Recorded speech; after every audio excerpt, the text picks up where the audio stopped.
comme ça. Genre comme si vous avez mis un fil lissant tellement c'est lisse et parfait.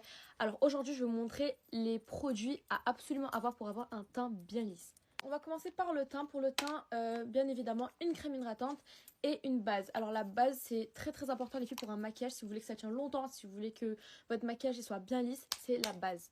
Moi, j'utilise celle de chez Milk, mais bien évidemment, vous pouvez utiliser une qui est moins chère. Par exemple, la ELF, elle est très bien. Ensuite, les filles, moi, me complimentent énormément pour mon dessous de l'œil parce qu'il est super flou, toujours aussi lisse. Donc, je vais vous montrer ce qu'il faut utiliser. Pour ça, les filles, il faut utiliser une crème hydratante pour le dessous de l'œil.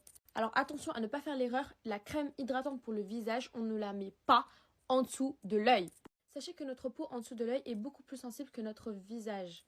Donc, quand vous vous maquillez et que votre œil commence à pleurer, et ben c'est parce que vous faites l'erreur de mettre une crème hydratante pour le visage en dessous de l'œil, tout simplement. En tant qu'anti-cerne, les filles, moi je vous conseille celle de chez Anastasia. En termes de couvrance, hydratation, c'est le top du top. J'utilisais celle de chez Huda, je l'aime trop, mais elle n'est pas aussi couvrante que celle de chez Anastasia. Pour revenir au fait que mon dessous d'œil est toujours aussi lisse et parfait, du coup il n'y a pas de secret à ça. Poudre baking et une poudre compacte, très important. Ensuite, les filles, pour passer au blush, je pense que vous avez suivi Kylie Jenner. Elle a un effet rosé en dessous de l'œil qui fait genre super clean. Donc pour ça, moi j'utilise un blush liquide, donc celui de chez Shein par exemple, en teint de Love Cake. Je le mets vraiment en dessous un peu, genre ici, tout là, pour faire l'effet rosé et le faire fondre avec l'anti-cerne. Et par-dessus, je mets une poudre blush rosé. Moi, c'est le Baby Pink de chez Glam by Maja, mais regardez-moi cette couleur, la pigmentation, elle est top du top. Les filles, étape très importante que j'ai sauté, le fixateur c'est pas que à la fin, c'est aussi entre temps le maquillage.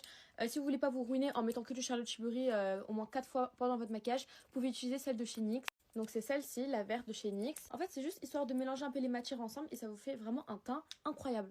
Et ma dernière petite astuce, les filles, l'highlighter qu'on met ici, non, c'était pas que en 2016. Je vous assure que quand vous mettez de l'highlighter au niveau de la joue, ça fait des joues toutes clean, genre sans boutons, sans rien. Enfin, je sais pas comment vous expliquer, ça fait tout lisse. Moi, mon highlighter, c'est celui de chez Kiko. Niveau pigmentation, la Green Me, on en parle, s'il vous plaît. Regardez-moi ça, incroyable. Du coup, voilà les filles, je sais que vous aurez préféré peut-être que je vous fasse un tuto make-up. Malheureusement, j'arrive jamais à trouver le temps.